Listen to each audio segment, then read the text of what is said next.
సంతోష్ ఉన్నారు కాలిఫోర్నియా నుంచి. సంతోష్ గారు నమస్తే సార్. ఒక 2 క్వశ్చన్స్ ఉన్నాయి. ముఖ్యంగా BJP, Janasena, Telugu Desam party is a very successful formula and successful alliance. It's a proven formula. ఒక 2 క్వశ్చన్స్ ఏంటంటే, ముఖ్యంగా ఈసారి ఆంధ్రప్రదేశ్ ఎన్నికలకి కేంద్ర బలగాలను మోహరిస్తారా? ఎందుకంటే ముఖ్యంగా ఆంధ్రప్రదేశ్లో ఉన్నటువంటి పరిస్థితులు, అక్కడ ఉన్నటువంటి వైలెన్స్ కానీ, లేకపోతే రూలింగ్ పార్టీ వైఎస్ఆర్సీపీ పార్టీ యొక్క దాష్టికాలను ఎదుర్కోవాలంటే కేంద్ర బలగాలు తప్పనిసరిగా అవసరం. కాబట్టి ఒక 1 వీక్ ముందు నుంచి కేంద్ర బలగాలను మోహరించి ఈ ఫండింగ్ కంట్రోల్ మెజర్స్, అంటే విపరీతంగా డబ్బు పంపిణీ చేయడం, మనీ పంపింగ్ ఉంటుంది కాబట్టి ఆ చర్యలు కేంద్ర బలగాల ద్వారా తీసుకుంటారా? ఫస్ట్ క్వశ్చన్ అండి. సెకండ్ క్వశ్చన్ ఏంటంటే, ముఖ్యంగా మీరు అలయన్స్ పెట్టుకున్నారు కాబట్టి ఇప్పుడు హూ కిల్డ్ బాబాయ్ ఎపిసోడ్ సంగతి ఏంటి? అంటే అసలు ఆ సిబిఐకి ఎటువంటి యాక్షన్స్ లేకుండా ఏఐటిగా అవినాష్ రెడ్డి ఉన్నా కూడా ఆయన అరెస్ట్ చేయకుండా ఇంతవరకు తీసుకొచ్చారు. మరి ఇప్పటి నుంచి ఎలా ఉండబోతుంది? ఎన్ఐఏ కూడా ఆయన 5 ఏళ్ల నుంచి ఎన్ఐఏకి రెస్పాన్స్ ఇవ్వకుండా, కోర్టుకు వెళ్లకుండా, కోర్టుకి సీన్ కేసు కూడా అలాగే ఉంది. NIA is also an sophisticated central department agency. So NIA కోర్టుకు సాక్ష్యం వెళ్ళడానికి కూడా వెళ్ళలేని ముఖ్యమంత్రి పరిస్థితి. కాబట్టి ఎన్ఐఏ ఎలాంటి రెస్పాండ్? ఎన్ఐఏ అండ్ సిబిఐ అండి, 2 సెంట్రల్ డిపార్ట్మెంట్ ఏజెన్సీస్. ఆ 2 ఈ 5 ఏళ్లు పనిచేయలేదు సరిగ్గా. ఇప్పటి నుంచి ఎలా ఉండబోతుంది? ఏమైనా యాక్షన్ ఉంటుందా? అలాగే జగన్మోహన్ రెడ్డి కూడా సైడ్ గా పెట్టేసుకొని ఆయనకు 4-5 సీట్లు పార్లమెంట్ సీట్లు వస్తే ఆయన కూడా ఎలాగో సపోర్ట్ చేస్తారని చెప్పేసి ఆయనకు కూడా ఈజీగా తీసుకుని, ఎందుకంటే మీకు కేంద్రంలో పార్లమెంటులో సపోర్ట్ ఏ పార్టీ అయినా మీకు ఆంధ్రప్రదేశ్ నుంచి ఇస్తారు, ఏ పార్టీ అయినా మీకు భయపడతారు. కాబట్టి దాని సంగతి ఏంటి? ఒకటి, మీరు సంతోష్ గారు కేంద్ర బలగాలు అవసరం మేరకి ఉంటాయి. కానీ జనరల్గా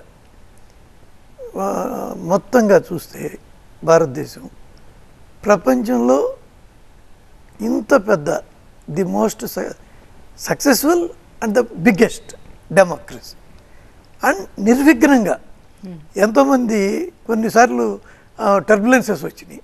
ఫర్ ఎగ్జాంపుల్, ఇందిరాగాంధీ ఎమర్జెన్సీ పెట్టింది, నాయకులందరినీ జైళ్లలో పెట్టింది ఉదాహరణ కోసం.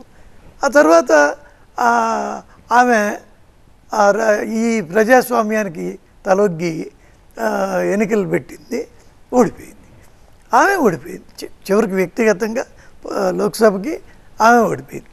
ఎన్టీ రామారావు ఎంత ప్రజాదరణ కలిగిన నాయకుడు, అటువంటి వ్యక్తి కూడా ఒక అసెంబ్లీకి ఓడిపోవడం జరిగింది. అంటే ఇక్కడ నేను ఎందుకు చెబుతున్నానంటే, మన ప్రజాస్వామ్యం the best in the world, ఇది అండ్ ద బిగ్గెస్ట్ ఆల్సో.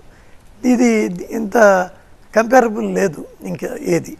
కాబట్టి ఈ ఎన్నికల్లో ఏదో జరిగిపోతాయి, డబ్బు పంపిణీలు అందరూ, అది ఉందేదో ఉంది, అది ఒకళ్ళు మడిగట్టుకుని ఉండరు, చేసేది ఉంటే ఏదో దాని గురించి నేను ఎక్కువ చర్చ చేయను. గొంగళ్ళలో మనం ఎంట్రుకలు ఏరుకున్నట్టు ఒకళ్ళు ఇదైతే ఒకళ్ళు మాత్రమే చేస్తారు, వాళ్ళు ఎక్కువ చేస్తారు, వాళ్ళు తక్కువ చేస్తారు, దానికి కాసేపు పక్కన పెడదాం.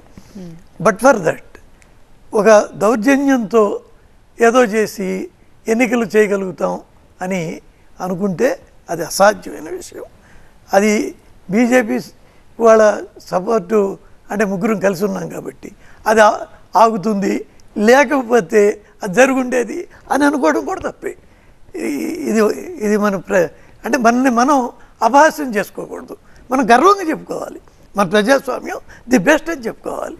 అంతేగాని ఇలాగ కూడా రాకూడదు. నెక్స్ట్, బాబాయ్ కేసు గురించి మాట్లాడారు.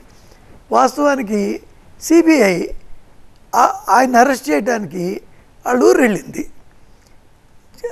వెళ్ళి ఏదో చేంజ్ చేసుకుంటా మొత్తానికి ఆయన కర్నూలు హాస్పిటల్లో షెల్టర్ తీసుకోవటం, అదేంటి అక్కడ ఎస్పీ నేను ఇది ఇవ్వలేనంటాం, అది ఆ మధ్యకాలంలో ఓ 2 రోజులు దొరికింది, అంతలో ఆయనకి హైకోర్టులో బెయిల్ వచ్చింది.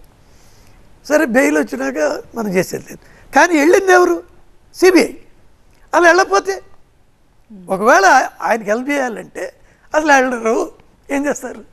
కాబట్టి వ్యవస్థలు సిబిఐ అయినా ఎన్ఐ అయినా వాటి పని చేసుకుపోతాయి, దానిలో ఇంటర్ఫియరెన్స్ ఉండదు. కానీ బయట మనకి అనుకూలంగా వచ్చినప్పుడు, అంటే మనం అనుకున్నట్టు వచ్చినప్పుడు ఒక రకంగా అనుకుంటాం, వ్యతిరేకంగా వచ్చినప్పుడు ఒక రకంగా అనుకుంటాం. కానీ ఈ బాబాయ్ కేసులోనే, ఈ అవినాష్ రెడ్డి కేసులోనే నేనేం చెబుతున్నాను, సిబిఐయే కదా వెళ్ళింది, అది వెళ్ళకపోతే నీకు అసలు ఇష్యూ, అరెస్ట్ అయిన ఇష్యూ వచ్చేది కాదు కదా. కాబట్టి ఆయన కొంత రాష్ట్ర ప్రభుత్వం కొద్దిగా ఒక రోజు 2 రోజుల్లో ఆయనకి ఏదో వెసులుబాటు కల్పించింది. ఆ టైంలో బెయిల్ తెచ్చుకున్నాడు. అల్టిమేట్గా కోర్టులో బెయిల్ వచ్చినాక ఇంకా రూల్ ప్రకారం విచారణ జరుగుతుంది. రైట్.